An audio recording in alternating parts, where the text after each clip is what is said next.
Good morning. Yesterday we have seen PCB and other concept like process state and program and difference between the program and the process. At the end, I have told we will see the scheduler. Scheduler is something like that schedule or schedule. Schedule means what? Time table. हम लोग किसी भी चीज़ का एक time table बनाते हैं. क्यों?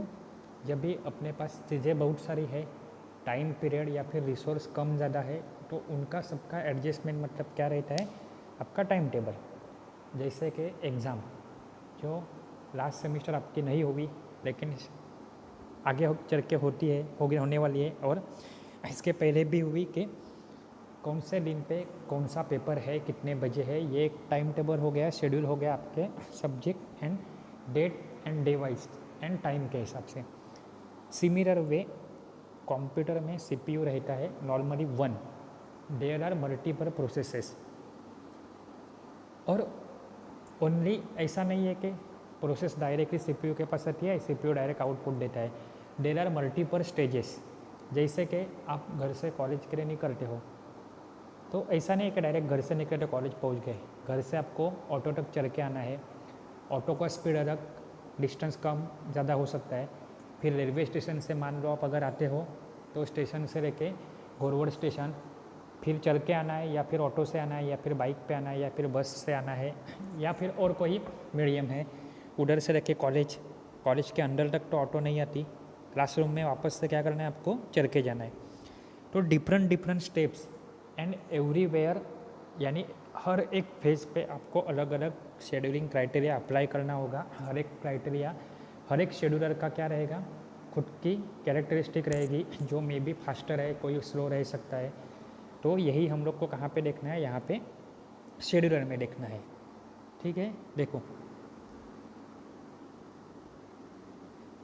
यहाँ पे देखो शेड्यूलर क्या रहता है?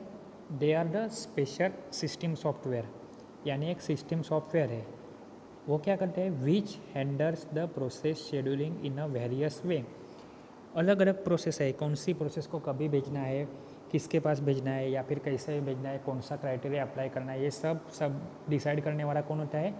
एक सेट ऑफ अ सॉफ्टवेयर होता है. तो वही क्या होता है? शेड्यूलर. शेड्यूल करना मतलब टाइम टेबल बनाना. आपका टाइम टेबल कौन बनाता है? हम लोग बनाते हैं. तो हम लोग आपके लिए क्या बन गए? शेड्यूलर बन गए. सेम पैटर्न कंप्यूटर में बहुत सारी प्रोसेस है, उनका कुछ तो शेड्यूल बनाना है, टाइम टेबल बनाना है, कौन से टाइम पे कौन सी प्रोसेस सीपीयू के पास जाएगी, इनपुट के पास जाएगी, या फिर आउटपुट के पास, या सीपीयू को छोड़ के जाएगी, या फिर कहीं से तो सीपीयू के पास आएगी. ये बोलने वाला कौन है? तो शेड्यूलर है. लेकिन शेड्यूलर मतलब वहाँ पे कोई मैन या फिर एक कोई दिखने वाली चीज़ है क्या? तो नहीं. वहाँ पे कौन है? आपका set of a system software. There are 3 types of scheduler. क्या है? कितने टाइप है? 3. वो कौन से है? Long term scheduler, short term scheduler and mid term scheduler. There are 3 types. किसके? शेड्यूलर के. लेकिन वो टाइप्स कौन से है? तो सबसे पहला है आपका लॉन्ग टर्म शेड्यूलर. मतलब जो इधर ही आपका सब कंसेप्ट क्लियर हो जाएगा. लॉन्ग टर्म मतलब बहुत टाइम तक चलेगा. बहुत टाइम तक चलेगा तो कितने टाइम में? तो वो बार बार रिपीट होगा क्या? नहीं. एक ही चीज़ बहुत टाइम तक चलती है तो वो रिपीटेशन के चांसेस कम हो गए. सेकंड क्या है? Short term scheduler. Short term मतलब क्या हो गया? उसका टर्म छोटा सा है, तो कोई भी टाइम पीरियड में वो बहुत बार रिपीट हो सकती है, क्योंकि कम टाइम पे वो फटाफट रिपीट हो सकती है. एंड मिड टर्म शेड्यूलर मतलब क्या है? जो शॉर्ट टर्म से कम बार रिपीट होगा और लॉन्ग टर्म से ज़्यादा बार रिपीट होगा. मतलब which will be sitting in a between the short term scheduler and long term scheduler. उसके बीच में आएगा वो कौन है? आपका मिड टर्म शेड्यूलर है. तो एक आपको मैं डायग्राम दिखाता हूँ, वहाँ पे आपको बहुत सारी चीज़ें समझ में आएगी.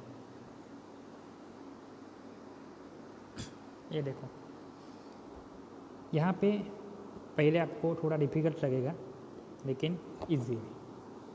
सबसे पहले क्या है? बाहर जॉब है, बैच है, मतलब बहुत सारे जॉब है जो बैच में अवेलेबल है.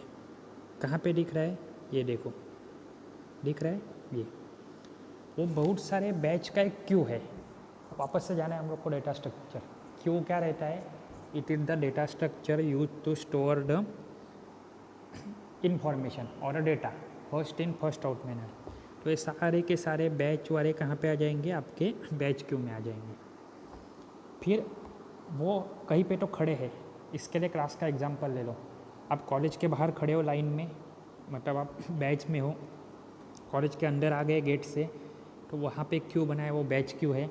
और उसके बाद क्लासरूम के आके बाहर खड़े हो तो वो क्या हो गया, रेडी क्यू हो गया। अभी आपके पास सब कुछ है, आपने आपका नोटबुक ले लिया है पढ़ाई करने के लिए या पेपर लिखने के लिए, आपके पास पेन पेंसिल है, लेकिन only one thing is missing, that is the classroom. In a similar way यहाँ पे जो हम लोग ने प्रोसेस स्टेट डायग्राम देखी थी, रेडी प्रोसेस क्या रहती है, उसके पास सब कुछ रहता है, only one thing is missing, that is the CPU। तो यहाँ पे भी सेम है कि उनके पास सब कुछ है लेकिन CPU नहीं है, तो वो कौन से स्टेट पे रुकी रहती है, रेडी स्टेट पे रुकी रहती है। As soon as it will get the CPU, वो रेडी स्टेट से कहाँ पे चली जाएगी, तो एग्जीक्यूशन में चली जाएगी। तो उसको क्या मिल गया, CPU मिल गया।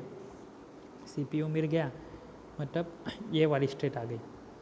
सबसे पहले बाहर थे बैच क्यू, जो उनको चाहिए था, मतलब मान लो कि न्यू स्टेट मान लो, फिर न्यू के बाद रेडी में आ गए, रेडी के बाद उसको प्रोसेसर मिल गया, तो CPU मिल गया, मतलब प्रोसेस अंडर एग्जीक्यूशन है।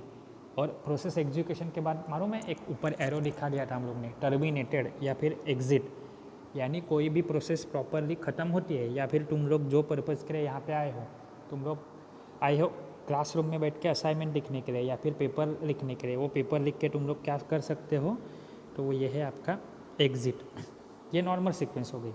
लेकिन इन बिटवीन हम लोग ने एक कंसेप्ट देखा था कि कभी कभी कोई भी प्रोसेस को क्या रखता है, कोई रिसोर्स या फिर वेटिंग स्टेट पे चली जाती है, तो वो क्या होती है, CPU के पास जाती है क्या, नहीं, CPU के पास ऐसे ही रहती है क्या, CPU को बिजी करके, नहीं, वो टर्मिनेट भी हो गई क्या प्रॉपरली, नहीं, तो वो किधर तो वापस से जाने वाली है, वेट स्टेट।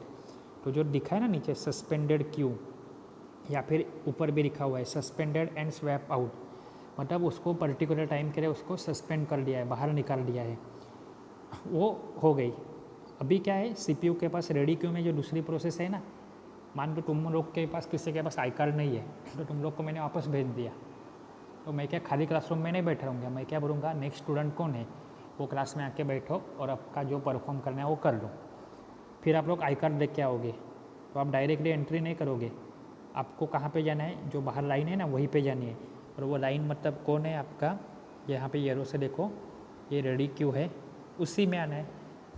स्टेट डायग्राम अच्छे से याद करो, न्यू के बाद रेडी को CPU मिलता है, तो रनिंग के बाद कहाँ पे चली जाती थी, टर्मिनेटेड पे। And in case if it requires any resources, या फिर उसको कोई मेमोरी रिक्वायरमेंट है, तो वो कहाँ पे चली जाएगी, वेटिंग स्टेट पे। वेट से डायरेक्टली वो रनिंग पे नहीं आएगी, वेट से उसको कंपलसरी कहाँ पे जाना था, रेडी। तो यही टाइप के डायग्राम है। पूरी डायग्राम को रिसेट करता हूँ, आपको प्लेन डायग्राम अभी समझाता हूँ।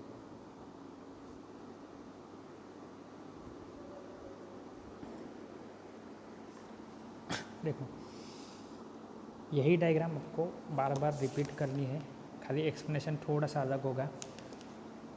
अभी क्या है कि बैच प्रोसेस, जो बहुत सारी प्रोसेस है या फिर न्यूली क्रिएटेड जॉब है, वो कहाँ पे आएंगे, बैच क्यू में आएंगे। उसके बाद कौन काम करने वाला है, लॉन्ग टर्म शेड्यूलर। देख रहे हैं यहाँ पे, ये देखो लॉन्ग टर्म शेड्यूलर, जो कहाँ पे है, एक्सटर्नल टू द CPU, मतलब जो बाहर से अंदर लाने का काम करने वाला कौन है, वो लॉन्ग टर्म शेड्यूलर है। लॉन्ग टर्म शेड्यूलर के बाद कौन दिखता है आपको, CPU और रेडी क्यू के बीच में कौन है, शॉर्ट टर्म शेड्यूलर। और शॉर्ट टर्म शेड्यूलर और लॉन्ग टर्म शेड्यूलर दोनों के बीच में काम करने वाला कौन है आपका, मीडियम टर्म शेड्यूलर। यहाँ पे 3 टाइप के शेड्यूलर दिखे आपके, लॉन्ग टर्म, शॉर्ट टर्म और मीडियम टर्म शेड्यूलर दिख रहे हैं। अभी इसमें सबसे पहला हम लोग देखेंगे लॉन्ग टर्म शेड्यूलर। जो आपको पॉइंट बोलता हूँ वही याद रखो, वो हिसाब से आप अच्छे से लिख सकते हो। इम्पॉर्टेंट क्वेश्चन है, एग्ज़ाम में पूछते ही है। लॉन्ग टर्म मतलब क्या है, बहुत टाइम तक चलने वाला है। एक छोटा सा एग्जांपल ले लो, एक यूनिट टेस्ट है, जो 5 मार्क की है, तो 1 घंटे में कितनी यूनिट टेस्ट हो जाएगी अपनी? कम से कम 12। ठीक है, अगर यही लॉन्ग टर्म की यूनिट टेस्ट है, मतलब कितने की है? तो वो यूनिट टेस्ट है आधे घंटे की, तो एक पर आवर कितनी यूनिट टेस्ट हो सकती है? ओनली 2। तो इसी का मीनिंग क्या हुआ? ज़्यादा से ज़्यादा रिपीटेशन हो सकता है क्या लॉन्ग टर्म शेड्यूलर में? नहीं। तो लॉन्ग टर्म शेड्यूलर बहुत टाइम तक चलता है। इसी का मतलब क्या होता है? वो उसका एग्जीक्यूशन या फिर रिपीटेशन या फिर फ्रीक्वेंसी क्या हो गई? कम हो गई। बराबर है। तो लॉन्ग टर्म शेड्यूलर डिटरमाइन, ये क्या डिसाइड करता है कि जो बाहर बैच क्यू में बैच जो जॉब है उनको लाके रख देना कहाँ पे? रेडी में। ये सब एक्सटर्नल टू द कंप्यूटर रहता है, तो ये सब क्या रहता है? नॉर्मली स्लो रहता है। स्लो रहता है मतलब it will take long time. बराबर है। The long term scheduler select the job from the pool and route send to memory. Secondary storage में से या फिर बाहर से प्रोसेस को लेना है और लेके कहाँ पे स्टोर करना है? आपको मेमोरी में स्टोर करना है। जो मेमोरी क्या है? अपनी रेडी क्यू में। तो वो क्या हो गया आपका? Long term scheduler.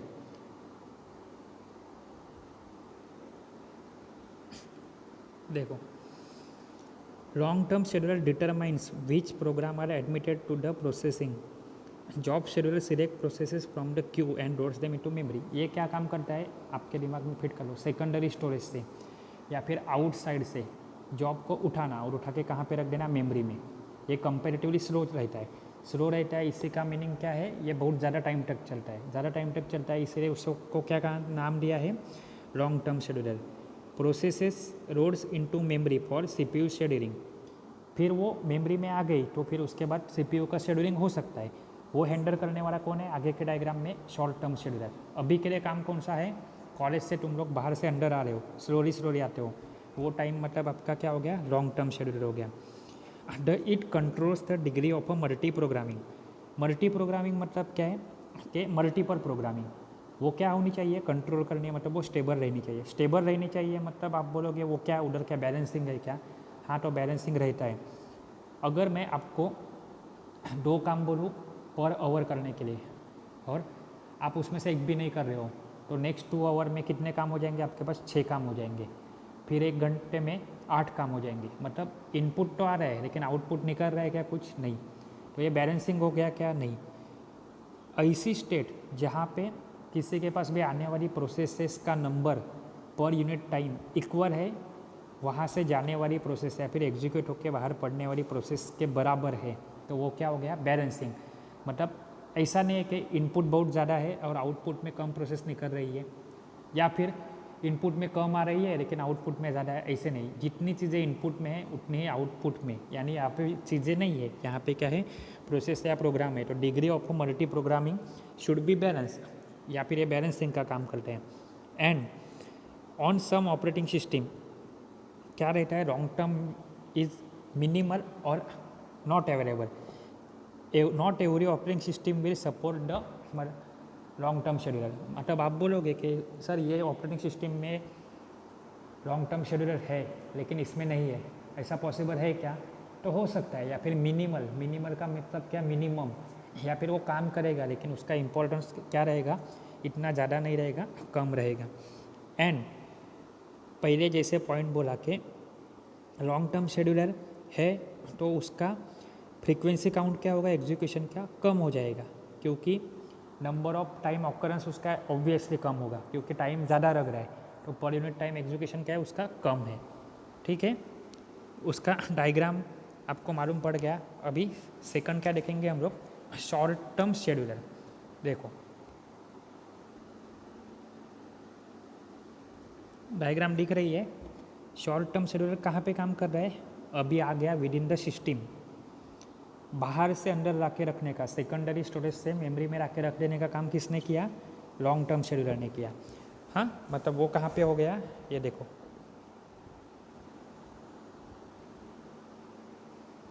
ये हो गया अपना। अभी मैं किसके पास जा रहा हूँ? तो शॉर्ट टर्म शेड्यूलर, जो क्या रहेगा? फास्ट रहेगा। क्यों फास्ट है ये? क्योंकि ये काम करता है मेमोरी एंड सीपीयू के साथ। आपको CHM नाम का सब्जेक्ट नहीं है, लेकिन वहाँ पे मैं पहले भी आपको रिपीट कर चुका हूँ एक बार कि CHM में रहता है कि कंप्यूटर में जो नॉर्ड ब्रिज रहता है जहाँ पे मेमोरी, क्लॉक एंड सीपीयू ये फास्टर डिवाइसेस है, ये फास्ट काम करेंगे।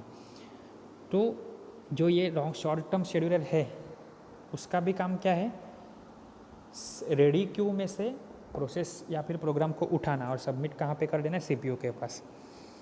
तो ये यहाँ पे सीपीयू भी बहुत फास्ट काम करता है और वो क्यू मतलब मेमोरी भी है वो भी फास्टर इन एग्जीक्यूशन है। बट ऑब्वियस है कि ये रिपीटेडली और टास्क परफॉर्मेंस कैसा रहेगा इसका फास्टर रहेगा, मतलब इनको टाइम कैसा लगेगा, कम लगेगा, और ये बार बार रिपीट होगा। यानी क्या, ये शॉर्ट टर्म है, मतलब क्या है, इनका फ्रीक्वेंसी काउंट ऑटोमेटिकली बढ़ गया। ठीक है, सिंपल है। देखो लॉन्ग टर्म शेड्यूलर दिख रहा है आपको सामने, कहाँ से लेके आया, एक्सटर्नल स्टोरेज से लेके या फिर एक्सटर्नली जो कोई भी प्रोसेस या प्रोग्राम रहेंगे उनको मेमोरी में लेके आया, जिसको बहुत टाइम लेता है, वो स्लो चलता है, डिग्री ऑफ मल्टी प्रोग्रामिंग आ गया। फिर वो अभी मेमोरी में है, अभी मेमोरी से लेके आगे तक यानी सीपीयू के पास भेजने का काम करना है। तो वो काम कौन कर रहा है, आपका short term scheduler. And you know as CPU and ready queue both are the faster, या फिर both are work in a faster manner, so their execution speed is much more faster. और जितना फास्टर एग्जीक्यूशन होगा उतने ही fast क्या होगे, वो executive के नंबर ऑफ ऑकरेंस या फिर फ्रीक्वेंसी क्या बढ़ जाएगी। इसीलिए शॉर्ट टर्म शेड्यूलर बार बार कॉल होता है, नंबर ऑफ फ्रीक्वेंसी ज़्यादा है। Long term scheduler less number of time call होता है, लेकिन उसका कॉल एग्जीक्यूशन ड्यूरेशन या फिर उसका एग्जीक्यूशन कितना है, लॉन्ग टाइम तक चलता है। ठीक है,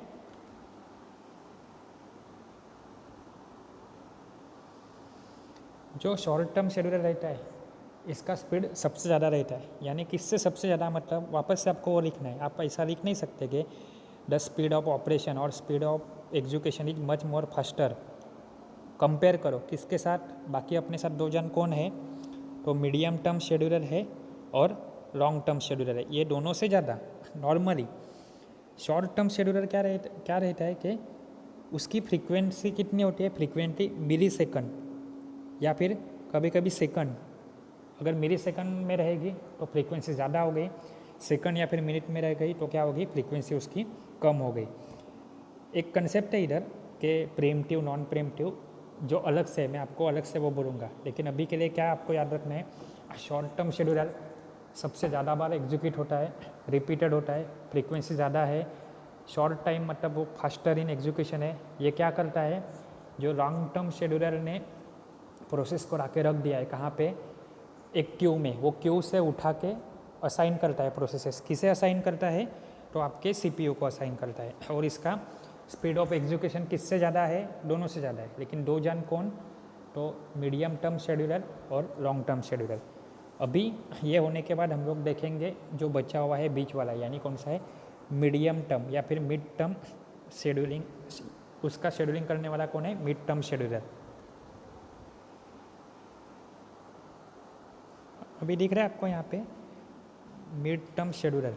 तो मिड टर्म शेड्यूलर क्या रहता है, you can say it is rather than scheduler, it is a swapper. Swap करना मतलब क्या, आपने first year in C programming, C plus plus, in Java you have perform the program of swapping. Swap करना मतलब यहाँ से वहाँ, वहाँ से यहाँ पे। आपको अगर बोला कि आपकी बेंच पे बैठे हुए हो, वहाँ पे आपकी प्लेस स्वैप करो, तो क्या होगा, जो लेफ्ट में बैठा है वो उठ जाएगा वहाँ से, राइट वाला पर्सन लेफ्ट में आएगा, लेफ्ट वाला राइट में आएगा। वापस से स्वैप किया तो वापस से उल्टा होगा। सिमिलर वे क्या होता है, स्टेट डायग्राम की वेटिंग स्टेट याद करो, रनिंग स्टेट याद करो, कंटेक्स्ट स्विच याद करो। तो वहाँ पे क्या होता है, कोई तो प्रोसेस कभी कभी एग्जीक्यूशन करती है, एग्जीक्यूशन नॉर्मली करती है, कभी कभी नहीं करती, लेकिन कभी कभी उसमें क्या होता है कि उसे कोई रिसोर्स की ज़रूरत पड़ती है, कोई इंटरप्ट आता है, तो वो एग्जीक्यूट कर पाती है क्या, नहीं, वो वेट स्टेट पे।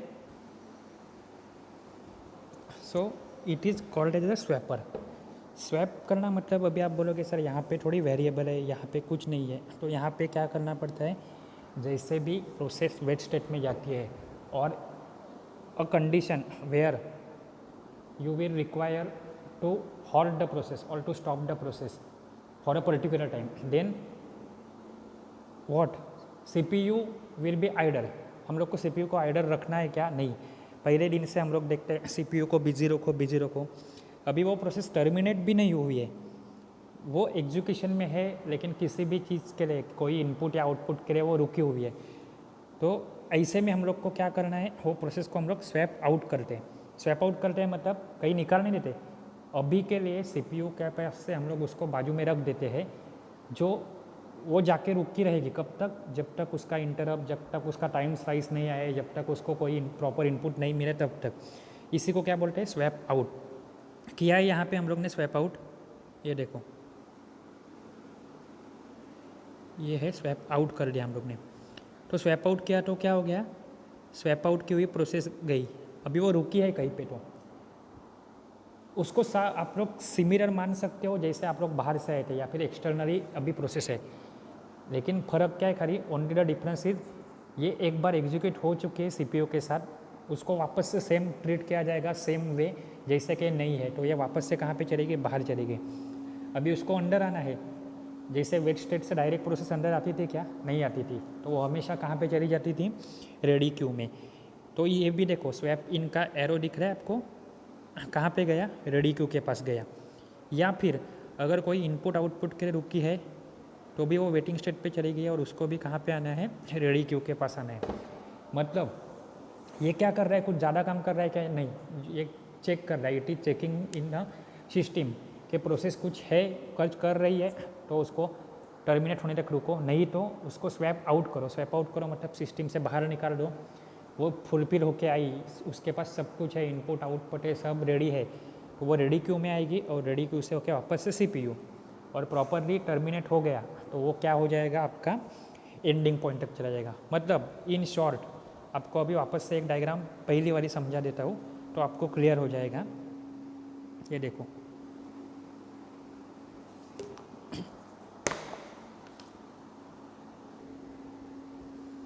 what you will remember, there are 3 stages, something like output device, storage device, second is the ready queue or you can say memory, and third is the CPU. long term scheduler will not repeatedly execute, वो कभी कभी execute होगा, ये मानना था अपना। बाहर से तुम लोग अंदर आते हो या फिर एक्सटर्नल प्रोसेस या फिर सेकेंडरी प्रोसेस से को एडमिट करो रेडी क्यू में यानी कंप्यूटर में, तो वो हो गया वो आपका लॉन्ग टर्म शेड्यूलर, यानी ये वाला। सेकंड क्या है, फिर अभी प्रोसेस रेडी क्यू में आ गए, तुम लोग कॉलेज के अंदर आ गए हो, रेडी क्यू में, रेडी क्यू से आपको जाना है CPU के पास या फिर कॉलेज के अंदर से आना है आपको क्लासरूम के अंदर, तो वो क्या हो गया है? CPU मतलब आपका क्लासरूम, तो वहाँ पे फास्टर प्रोसेसिंग होगा, तो वो यहाँ पे प्रोसेस कौन सी आ गई? शॉर्ट टर्म, जो कंपेरेटिवली फास्ट है, किससे? तो मिड टर्म से भी और लॉन्ग टर्म से भी। और CPU आपके पास कुछ तो पेपर नहीं है या फिर पेन नहीं है, तो मैं क्या करता हूँ, जाओ बाहर जाके लेके आओ, तो यहीं पे आप रुके नहीं रहोगे, आप कहाँ पे चले जाते हो? पूरा बाहर चले जाते हो, यानी स्वैप आउट हो जाते हो।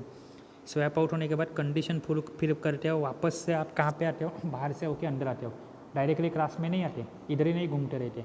तो ये swap in and swap out मतलब 3 टाइप्स हो गए। एक्सटर्नल या फिर सेकेंडरी स्टोरेज से मेमोरी में लेके आना, ये लॉन्ग टर्म शेड्यूलर। मेमोरी से CPU के पास लेके जाना, ये शॉर्ट टर्म हो गया। CPU वेट स्टेट पे चला गया या फिर CPU रुका हुआ है तो उसको बाहर निकालो और जो प्रोसेस बाहर थी उसको वापस से अंदर लेके आओ, ये गया स्वैप आउट और स्वैप इन। तो इन शॉर्ट ये सब कुछ क्या हो गया? आपका शेड्यूलर। इन यहाँ पे हम लोग ने मतलब क्या देखा? शेड्यूलर। शेड्यूलर क्या करता है? शेड्यूल बनाता है। शेड्यूल बनाता है मतलब क्या करता है? टाइम टेबल बनाता है। लेकिन किसका time table? Process and CPU, memory और स्टोरेज। तो क्यों टाइम टेबल चाहिए? एक्सटर्नल प्रोसेस को मेमोरी के साथ या फिर कोई भी पूल में या फिर क्यू में असाइन करो, लॉन्ग टर्म ने काम किया। लॉन्ग टर्म में आपको याद रखना है degree of multi programming, frequency, balancing of job, stability होनी चाहिए। फिर वो आ गया मेमोरी, मेमोरी के पास से मुझे भेजने CPU के पास, तो CPU कैसे हो गया कि शॉर्ट टर्म शेड्यूलर जो फास्टर होगा, CPU वेट स्टेट पे जाता है, CPU रुकता है, तो हम लोग को क्या करना है? वही प्रोसेस को आउट करना है, स्वैप आउट कर देना है, या फिर जो प्रोसेस आउट में है उसको स्वैप इन कर देना है, तो वो आ जाएगी अंदर। यानी 3 types of scheduler, 3 types of scheduler, long term scheduler, short term scheduler and mid term scheduler. Mid term scheduler को बहुत बार openly it is called as the swapper. Swapper क्यों? वो नॉर्मली काम करता है swap in and swap out का, इसलिए उसको क्या बोलते हैं? स्वैपर बोलते हैं. नेक्स्ट टाइम पे हम लोग और एक छोटी सी चीज़ कि बाउंडिंग रहता है. बाउंड मतलब क्या? बंधा हुआ. तो प्रोसेस क्या रहती है? नॉर्मली 2 चीज़ों के साथ बाउंड रहती है. एक तो आईओ बाउंड प्रोसेस रहती है या फिर सीपीयू बाउंड प्रोसेस रहती है. आईओ बाउंड मतलब एक ऐसी प्रोसेस जो ज़्यादा टाइम बिताती है कहाँ पे? इनपुट और आउटपुट में ही. The process we spends much more time in input और output, it is called as the IO bound process. अभी इनपुट आउटपुट छोड़ के अपने पास कौन रहता है? सीपीयू. तो वो दूसरी प्रोसेस कौन सी हो गई? CPU bound process. The process which spends more time with the CPU, या फिर सीपीयू के पास जो ज़्यादा टाइम स्पेंड करती है प्रोसेस, उसको क्या बोलते हैं? CPU bound process. मतलब प्रोसेस के 2 टाइप है. एक आईओ बाउंड प्रोसेस, तो इनपुट आउटपुट में टाइम स्पेंड करेगी, और सीपीयू बाउंड प्रोसेस मतलब वो क्या करेगी? सीपीयू में ज़्यादा से ज़्यादा टाइम स्पेंड करेगी. समझा इतना? कुछ डाउट रहेगा तो पूछो. आपको मालूम है मैं बार बार रिपीट कर रहा हूँ, ये एग्ज़ाम में भी रिपीट होने वाला क्वेश्चन है. Thank you.